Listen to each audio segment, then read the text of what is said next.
إن الحمد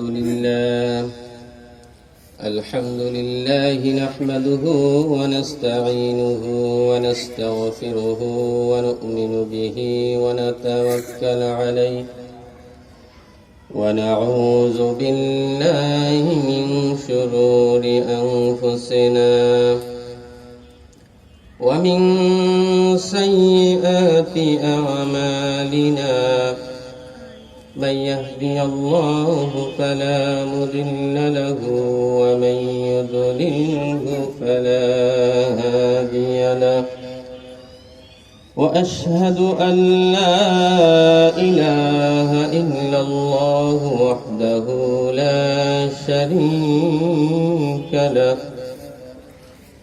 وأشهد أن سيدنا وسندنا وحبيب قلوبنا بعده ومولانا محمد وقال تعالى في كلامه المجيد والفرقانه الحميد أعوذ بالله من الشيطان الرجيم بسم الله الرحمن الرحيم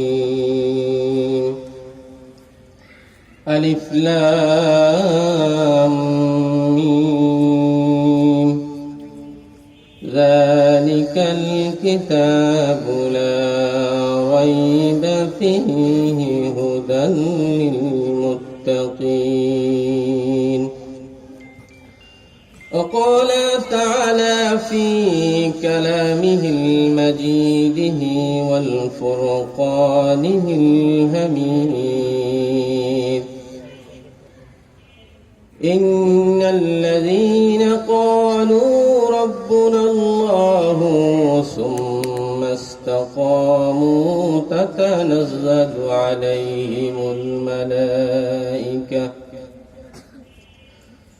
تتنزل عليهم الملائكة ألا تخافوا ولا تحزنوا وأبشروا بالجنة التي كنتم توعدون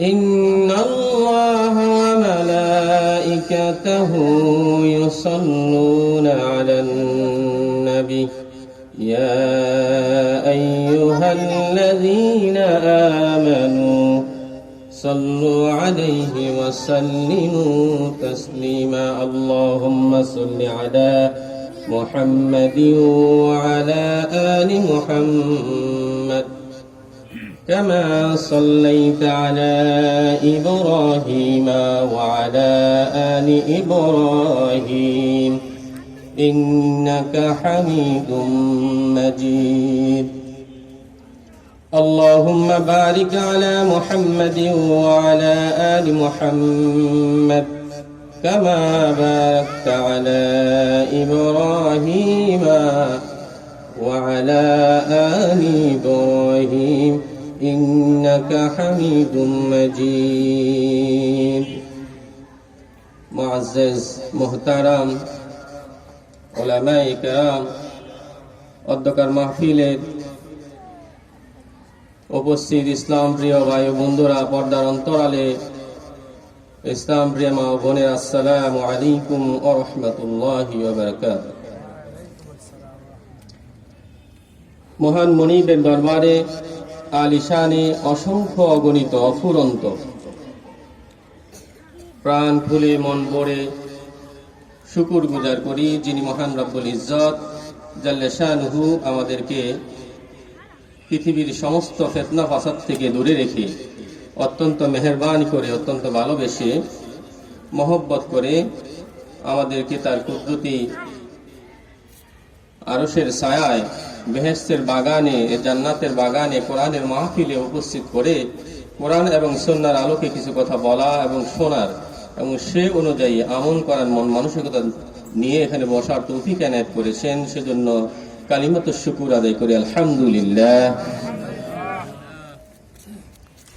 দুরুদ ও সালাম বিশ্ব মানবতার মুক্তির দূত সরদারে দু আলম সৈয়দুনা জনাবে মুহাম্মদুর রাসূলুল্লাহ সাল্লাল্লাহু আলাইহি ওয়াসাল্লামের প্রতি। আমরা আল্লাহ সুবহানাহু ওয়া তাআলার দরবারে শুকরিয়া আদায় করলাম। আল্লাহ চাহে তো আমি সংক্ষিপ্ত সময়ের মধ্যে আমি আমার আলোচনা শেষ করব। আমি কমার্শিয়াল কোনো বক্তা না, আমি আপনাদের সাথে পরিচিত হওয়ার জন্য অল্প কিছু সময় ব্যয় করব। শুকরিয়া আদায় করলাম আল্লাহ সুবহানাহু ওয়া তাআলার দরবারে আলহামদুলিল্লাহ বলে। আলহামদুলিল্লাহর মর্যাদা নিয়ে একটু আগেই ছোট ভাই আলোচনা করেছেন চমৎকার। হাদিস শরীফে এসেছে যে আফদালুজ জিকির লা ইলাহা ইল্লাল্লাহ, উত্তম জিকির হচ্ছে লা ইলাহা ইল্লাল্লাহ। আর আফদালুদ দুআ, উত্তম দোয়া হচ্ছে আলহামদুলিল্লাহ। কি জোরে বলেন? আলহামদুলিল্লাহ। এটা আল্লাহ পাকের প্রশংসা করা, তার প্রতি কৃতজ্ঞ থাকা। আলোচনায় একটু পূর্বে বলা হয়েছে লা ইন শাকারতুম লা আযীদান্নাকুম ওয়া ইন কাফারতুম ইন্না আযাবি লাশাদীদ। যদি তোমরা আমার নিয়ামতে কৃতজ্ঞতা প্রকাশ করো, কৃতজ্ঞ হও, তাহলে আমি আমার নিয়ামতকে অফুরন্ত ভান্ডার থেকে আর বেশি করে দান করব। যদি তোমরা অকৃতজ্ঞতা প্রকাশ করো, ওয়া ইন কাফারতুম, যদি অস্বীকার করো আমার নিয়ামতকে, ইন্না আযাবি লাশাদীদ, আমি তোমাদেরকে জাহান্নামের কঠিন আযাব ভোগ করাবো। তো আমরা বেশি করে আল্লাহ সুবহানাহু ওয়া তাআলার শুকরিয়া আদায় করব। কি বলেন? সর্ব অবস্থায়, সুখে দুঃখে, দিনে রাতে, সর্ব অবস্থায় কার শুকরিয়া আদায় করব? আল্লাহর শুকরিয়া আদায় করব। আমি শুরুতে কোরআনুল হাকিম থেকে সূরা আল বাকারা প্রথম দুটি আয়াত তেলাওয়াত করেছি। আল্লাহ সুবহানাহু ওয়া তাআলা এই কালামে পাককে মানুষের মাঝে অবতীর্ণ করে ঘোষণা করেছেন আলিফ লাম মিম যালিকাল কিতাবু লা রাইবা ফীহি হুদাল লিল মুত্তাকিন। আলিফ লাম মিম, এটির অর্থ আল্লাহ সুবহানাহু ওয়া তাআলা বেশি জানেন, অন্য কেউ এগুলো অর্থ জানেন না। এরপরে বলেছেন এটি এমন এক কিতাব যার মধ্যে সন্দেহ সংশয়ের কোনো অবকাশ নেই, আর এটি মুত্তাকিদের জন্য পথ প্রদর্শক। হুদাল্লিল মুত্তাকিন। আল্লাহ সুবহানাহু ওয়া তাআলা অপর জায়গায় বলছে হুদাল্লিন নাস, মানুষের জন্য পথ প্রদর্শক। তা আমি কোরআনুল কারীমের এমন একটি সূরা আল বাকারা, যে সূরাটি 114টি সূরা নিয়ে পবিত্র কোরআনুল কারীম, এর মধ্যে সর্ববৃহৎ সূরা হচ্ছে সূরা আল বাকারা। এই বাকারা থেকে আমি দুটি আয়াত তেলাওয়াত করেছি। চমৎকার ব্যাপার হলো কোরআনুল কারীমের এই সর্ববৃহৎ সূরা মধ্যে 286টি আয়াত রয়েছে। এই সূরাটি আল্লাহ সুবহানাহু ওয়া তাআলা বান্দার জন্য অধিক সংখ্যক বিধিনিষেধ, নিয়ম নীতি, কর্ম পদ্ধতির কথা এখানে ঘোষণা করেছেন। এজন্য হাদিস শরীফে এই সূরার মর্যাদা অনেক বেশি। হাদিস শরীফে বলা হয়েছে যে ঘরে সূরা বাকারা তেলাওয়াত করা হয় সেখানে শয়তান প্রবেশ করতে পারে না। অপর এক বর্ণনায় এসেছে যে রাসূল সাল্লাল্লাহু আলাইহি ওয়াসাল্লাম বলেছেন কোরআনের দুটি পুষ্প রয়েছে, সে পুষ্প দুটি কি? একটি হচ্ছে সূরাতুল বাকারা আর অপরটি হচ্ছে সূরাত আল ইমরান। যে এই দুটি সূরা যে বেশি বেশি তেলাওয়াত করবে, কিয়ামতের দিন দুটি মেঘখণ্ড হয়ে অথবা দুটি দুই জাক পাখির ছায়া হয়ে অথবা দুইটি কালো ছায়া হয়ে বান্দার উপরে ছায়া দিতে থাকবে, বলেন সুবহানাল্লাহ। এই সূরাটির মর্যাদা এতই বেশি যে সাহাবাদের মধ্যে যে সাহাবা এই সূরাটি মুখস্থ ছিল বেশি, ওই সাহাবার মর্যাদা শান শৌকত ছিল সবার উপরে। এমনকি যে সাহাবা এই সূরা সম্পর্কে আয়াত ছিল বেশি, এই সূরাকে মুখস্থ জানতেন এবং এর বিধিবিধানগুলো সম্পর্কে সম্যক ধারণা রাখতেন, ওই সাহাবাকে রাসূলুল্লাহ সাল্লাল্লাহু আলাইহি ওয়াসাল্লাম বিভিন্ন জায়গায় নেতৃত্বের জন্য নির্বাচিত করতেন, বলুন সুবহানাল্লাহ। সেজন্য অত সূরাটির মর্যাদা অনেক অনেক বেশি। আমরা এই সূরা বেশি বেশি পড়ার জন্য প্রস্তুত আছি কিনা?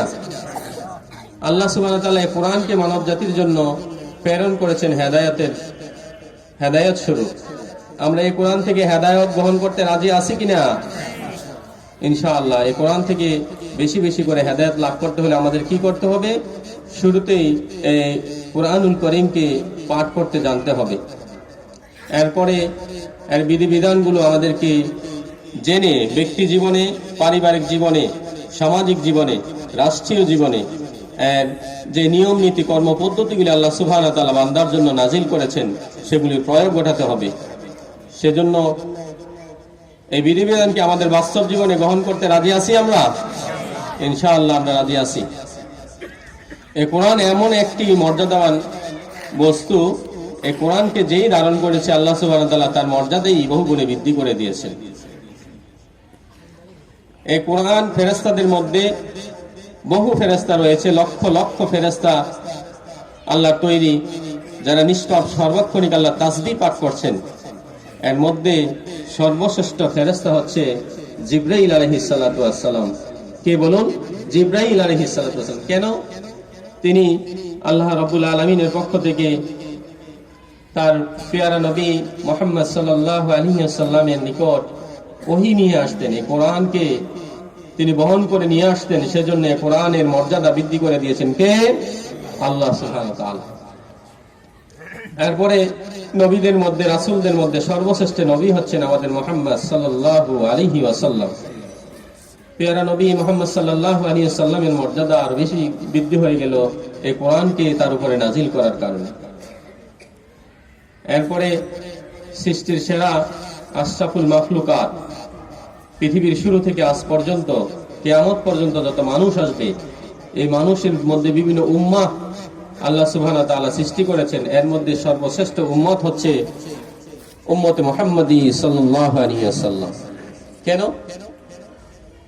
উম্মতে মুহাম্মাদের উপরে এই কুরআনুল কারীমকে নাজিল করা হয়েছে, সেজন্য এই উম্মতে মুহাম্মাদের মর্যাদা এত বেশি। বছরে 12টি মাস। কয়টি মাস? বছরে 12টি মাস। 12টি মাসের মধ্যে সর্বশ্রেষ্ঠ মাস কোনটি? রমাদান মাস। এই রমাদান মাসে আল্লাহ সুবহানাহু ওয়া তাআলা এই কুরআনুল কারীমকে নাজিল করেছেন। সেজন্য আল্লাহ এই কোরআনের বদৌলতে, কোরআনের ফজিলতে রমজান মাসের মর্যাদা বৃদ্ধি করে দিয়েছেন।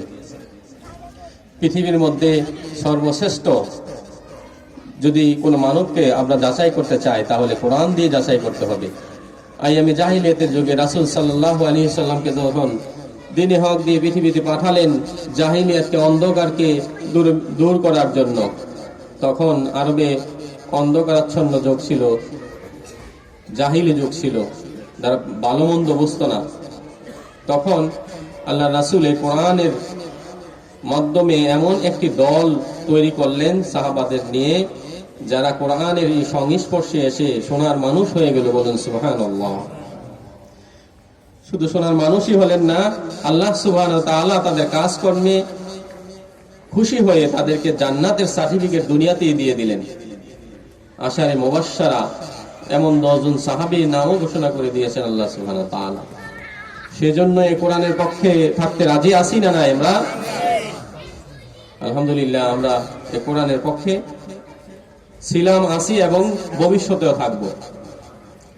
আল্লাহ রাব্বুল আলামিন সূরা হামিম আশ-সিজদা 30 নম্বর আয়াতে বলেছেন, ইন্নাল্লাযীনা ক্বালু রাব্বুনাল্লাহু সুম্মা ইসতাকামু তাতানাজ্জালু আলাইহিমুল মালাঈকাতু আল্লা তাখাফু ولا تهزنوا وأبشروا بالجنة التي كنتم توعدون নিশ্চয় যারা বলে ইন্নাল্লাযীনা ক্বালু রাব্বুনা আল্লাহ, যে আল্লাহ আমার রব, তারা ঘোষণা দেয় যে আমার রব সৃষ্টিকর্তা, লালনকর্তা, পালনকর্তা, রিজিক দাতা, বিধান দাতা, জীবন মৃত্যুর মালিক, সমস্ত কিছুর ফয়সালা দাতা একমাত্র কে? আল্লাহ সুবহানাহু ওয়া তাআলা। সে আল্লাহ সুবহানাহু ওয়া তাআলাকে যখন আমরা রব হিসেবে গ্রহণ করে নেই, আমরা ঘোষণা দেই যে আল্লাহ আমার রব, সুম্মাস্তাকামু, এরপরে এর উপরে অটুট থাকি, প্রতিষ্ঠিত থাকি, দৃঢ় থাকি, এখানেই দাঁড়িয়ে থাকি। যত বাধা বিপত্তি আসে, হামলা মামলা আসে, যত বাধাই আসুক না কেন, এরপরও আমরা যদি এর উপরে অটুট থাকি, তাহলে এরপরে ঘোষণা সুম্মাস্তাকামু তাতানাজ্জালু আলাইহিমুল মালাইকা, এরপরে ঘোষণা দেওয়া হয়েছে তাতানাজ্জালু আলাইহিমুল মালাইকা, তাদের নিকটে ফেরেশতাগণ আগমন করে। যদিও আমরা আমাদের চর্মচক্ষু দিয়ে সেই ফেরেশতাদের সাহায্য, তাদের আগমন, তাদের বার্তা আমরা দেখতে পাই না, কিন্তু যখনই আমরা কোনো বিপদে পড়ি, এই সুম্মাস্তাকামু আল্লাহর উপর প্রতিষ্ঠিত থাকার পরও যখন কোনো বিপদে পড়ি, সেই বিপদ থেকে কাটার পরে আমাদের অন্তরে প্রশান্তি এনে দেয় কে? আল্লাহ সুবহানাহু ওয়া তাআলা তার ফেরেশতাদের অবতীর্ণের মাধ্যমে, যদিও আমরা চর্মচক্ষু দিয়ে দেখি না। তাতানাজ্জালু আলাইহিমুল মালাইকাতু, এবং তারা ঘোষণা করে আল্লা তাখাফু ওয়ালা তাহজানু ওয়া আবশিরু বিল জান্নাহ, তারা বলে তোমাদের কোনো চিন্তাও নেই, তোমাদের কোনো ভয়ও নেই। যদিও জালিমরা তোমাদের উপরে জুলুম করে মনে করে তোমাদেরকে নিঃশেষ করে দেওয়া হয়েছে, প্রকৃতপক্ষে তোমরা নিঃশেষ হয়ে যাওনি। দুনিয়ার সামান্য জীবনে একটু কষ্ট পেয়েছো, একটু লাঞ্ছনার শিকার হয়েছো, একটু অপদস্থ হয়েছো, কার জন্য? আল্লাহ সুবহানাহু ওয়া তাআলার জন্য, তার দ্বীনের জন্য, ঈমানের জন্য। কিন্তু তোমাদের কোনো ভয় নেই, তোমাদের কোনো চিন্তাও নেই। তোমাদেরকে সেই জান্নাতের সুসংবাদ আমরা দিচ্ছি, যার ওয়াদা আল্লাহ সুবহানাহু ওয়া তাআলা তোমাদের সাথে করেছেন। বলেন সুবহানাল্লাহ। সেজন্য দিনের উপরে অটুট থেকে, এরপরে প্রতিষ্ঠিত থেকে আমরা আমাদের মৃত্যু চাই কি চাই না? অবশ্যই আমরা দিনের উপরে প্রতিষ্ঠিত থেকে আমাদের মৃত্যু চাই। কারণ হাদিস শরীফে বলা হয়েছে, যদি তোমাকে আগুনে পুড়িয়েও ফেলা হয়, তাহলে তুমি আল্লাহর সাথে শরীক করবে না, শিরক করবে না, তাগুতের সামনে মাথা পেতে নিবে না, আল্লাহ বিরোধী কোনো কাজ করবে না। সেজন্য আমরা আল্লাহর উপরে, আল্লাহর দ্বীনের উপরে প্রতিষ্ঠিত থেকে তাগুতকে অস্বীকার করে আল্লাহর ইবাদত করতে রাজি আছে কি আছি না? অবশ্যই আছে।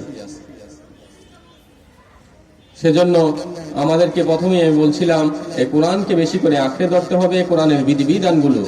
কোরআন নাজিল করার উদ্দেশ্য হচ্ছে বান্দা এই কোরআনকে জানবে, এই কোরআনকে বুঝবে, এবং বাস্তব জীবনে আমি যে বিধিবিধান বান্দার উপরে দিয়েছি, সেই বিধিবিধান অনুযায়ী বান্দা তার জীবনের সমস্ত কাজকর্ম ফয়সালা করবে। এই কোরআনের মর্যাদা সম্পর্কে একটু আগে বলছিলাম। এই কোরআন এত একটি ওয়াইড কোরআনের, যে আল্লাহ সুবহানাহু ওয়া তাআলা বলছেন সূরা আল হাসরের মধ্যে, লাউ আনজালনা হাযাল কুরআনা আলা জাবালিন লারাআইতাহু খাশিআম মুতাসাদ্দিআম মিন খাশিয়াতিল্লাহ ওয়া তিলকাল আমসালু নাদরিবুহা লিন-নাস লাআল্লাহুম ইয়াতাফাক্কারুন। এই কোরআনকে যদি কোনো পাহাড়ের উপরে নাজিল করা হতো, তাহলে এই বিশাল পাহাড় আল্লাহর ভয়ে ফেটে চৌচির হয়ে ঝরে পড়ত। আর এই উদাহরণ তোমাদের সামনে এজন্যই পেশ করা হচ্ছে, যাতে তোমরা এই কোরআনকে নিয়ে চিন্তা করো, লাআল্লাকুম তাতাফাক্কারুন, যাতে তোমরা এটা নিয়ে গবেষণা করো, এটার মধ্যে কি আছে, এটার বিধিবিধানগুলো কি। মানুষকে পৃথিবীতে পাঠানো হয়েছে আল্লাহর ইবাদতের জন্য। ইন্নী জাইলুন ফিল আরদি খলিফা, মানুষকে আল্লাহর প্রতিনিধিত্ব করার জন্য পাঠানো হয়েছে। আল্লাহর প্রতিনিধিত্ব করবে কি দিয়ে?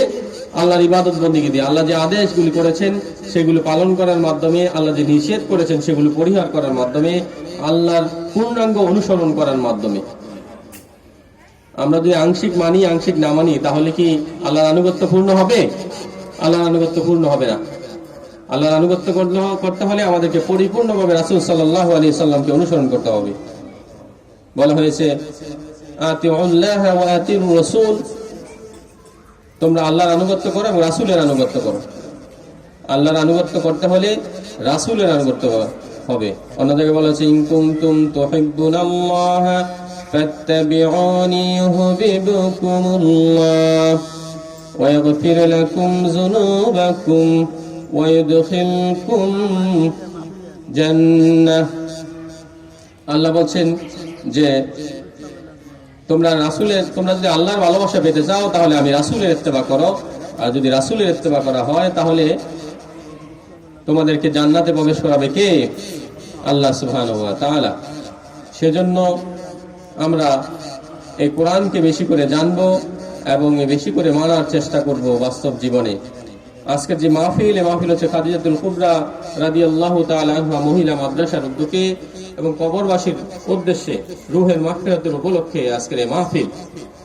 আমরা যদি মৃত্যুবরণ করি তাহলে আমাদের আমলনামা সমস্ত কিছু বন্ধ হয়ে যাবে, তিনটি আমল ব্যতীত, সাদকায়ে জারিয়ার আমল।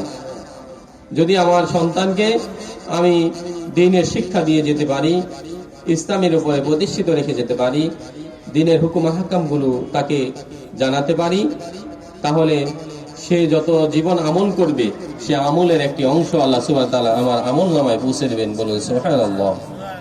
আজকে যারা কবরে শুয়ে আছে তাদের মধ্যে যারা ভালো কাজ করেছেন, দান করেছেন, সাদকা করেছেন, তারপরে নেক সন্তান পৃথিবীতে রেখে গিয়েছেন, তারাও কবরে শুয়ে শুয়ে তাদের এই অটোমেটিক আল্লাহ সুবহানাহু ওয়া তাআলার পক্ষ থেকে সওয়াব পেতেই থাকবেন।